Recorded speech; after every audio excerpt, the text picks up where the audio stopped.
The past 6 weeks have been absolutely brutal for Chicago Bears fans like myself. And this entire season, I've been screaming at the top of my lungs that Matt Eberflus is not the guy. They should have moved off him last year when so many experienced head coaches were looking for new places to land, including Jim Harbaugh. The Bears didn't even want to talk to Harbaugh. They wanted to stick with Matt Eberflus, and that is a decision that is going to haunt people for a very long time. But finally, on the national stage, on Thanksgiving, after they were getting blown out in the first half, and Caleb Williams once again brings them back in the fourth quarter and puts them in a position to potentially tie this game and go over to overtime with the Detroit Lions, the best team in football in a lot of people's opinions.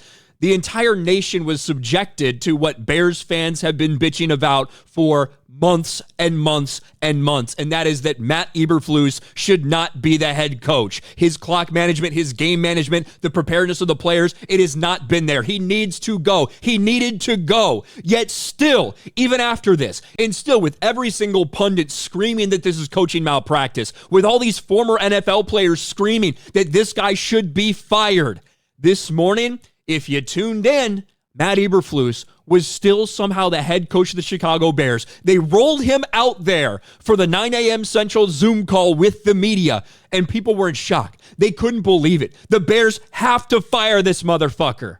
Well, finally, after thinking maybe they could get away with it, maybe they could just make it through the rest of the season, the Bears made the decision that all normal fans have been saying needs to happen for weeks now. They finally fired Matt Eberflus. Bears fire Matt Eberflus following Lions disaster. And certainly if you were watching on Thanksgiving, you were probably shaking your head wondering how the fuck could something like this happen. But this has been consistent. And certainly, if you take a sack like that, if you got a timeout and you take a sack, that's the worst thing to happen. Almost all the time, you're going to call a timeout because it takes so long to get the wide receivers all the way back behind where the original line of scrimmage was. Get your next play called, especially when it's 3rd and 26, especially when your kicker cannot hit field goals, has a hard time hitting field goals longer than 45 yards in Cairo Santos. This is not a normal situation. And it all played out in a disastrous way. Certainly, the Bears and Caleb Williams need to snap the ball quicker. But if he had snapped the ball 3 seconds before he actually snapped it, there would have been a penalty because the receivers weren't even lined up the right way. They were covering each other on the line of scrimmage. It was just a mess. It was a nightmare. Timeout should have been called. There's no doubt. And there's certainly fair criticism for Caleb Williams, but especially over the last 3 weeks. And you could even put in that Washington game there as well, 6 weeks or 5 weeks ago, whatever that was. These last 3 games against the NFC North, the best division in football, no doubt in anyone's mind, the Vikings, the Packers, and the Detroit Lions. The reason you were in these positions, sometimes in miraculous comeback fashion, the reason was because of the play of Caleb Williams. That was the reason you were in the position to potentially win or continue to tie these games and extend these games. And all too often, the reason you're falling short, a contributing factor to that, it's on fucking Matt Eberflus. And finally, the Bears make this decision. It's sad and abysmal that it has taken this long. That on this 6-game losing streak, I think the first time in history, a team has not thrown an interception in 6 games and lost every single one of those 6 games. Caleb Williams, not playing perfectly, but he's the reason that you were in these games. He's the one that led the 2 game-winning drives, really, before they fumbled at the 1-yard line after a stupid play call against Washington. And then you give up the Hail Mary. Leads them from 8 or 11 points down in the final 30 seconds to make a comeback against the Minnesota Vikings. Puts you in position to kick that game-winning field goal in Green Bay. And now here we are once again, a multiple touchdown comeback in the fourth quarter where he hasn't thrown interceptions. Caleb Williams sitting there has incredible fourth quarter stats in crunch time. And also he hasn't turned the ball over. No fumbles despite all the sacks that have been taken. And also, he set the rookie record for most consecutive attempts without an interception. Caleb Williams is playing well. The team is playing well enough to win these games. But time after time, we see moments like this in crunch time. And they finally did it. They finally pulled the plug. Yay, I guess. Just like the Shane Waldron thing. I was bitching about them needing to move off of Shane Waldron for weeks and weeks and weeks before the Bears finally pulled the plug.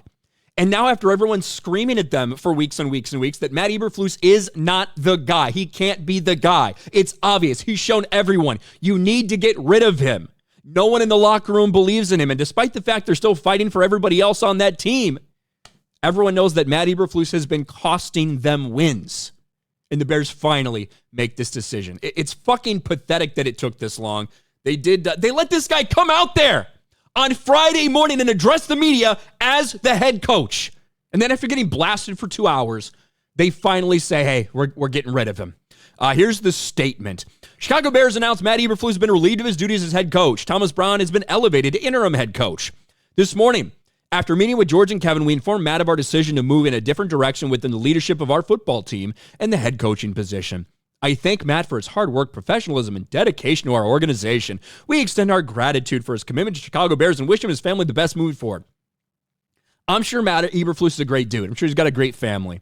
And do I love calling for someone to be fired on a holiday? No.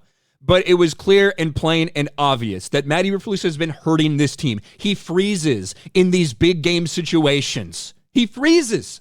That's what's happening. He's coaching like a dude who is scared. And for him to go up there in the post-game press conference and say, I think we handled it the right way. I wouldn't do anything different. We just had to execute better. What is wrong with you? How stupid can you be? Apparently, the answer is pretty fucking stupid. I'm glad that this saga for the Chicago Bears is over.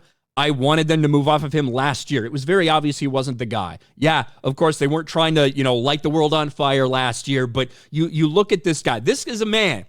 He's last in the NFL in history in terms of coaches that have played 20 games that have been decided by one score or less. He has the worst record in National Football League history. It's not the guy. Congratulations, Chicago Bears. You finally did the thing that everybody said you should have done weeks and weeks and weeks ago. Do you want a cookie for that? Do you want a pat on the back, Chicago Bears? Yes, you didn't want to fire a guy in the middle of the season because you never done it before in your franchise history. Well, guess what? You needed to do it. You needed to do it because this team has played well enough to win some of these games, and they have been hurt by the poor management of the head coach. Does that mean that the players in no way share any responsibility? Of course not. Caleb Williams is a rookie. He should have probably got that ball snapped quicker, but they should have obviously called the timeout. They should have used the timeout and not let that clock run down, especially when it was taking so long to get everyone back to the line of scrimmage and to get set as time was ticking away.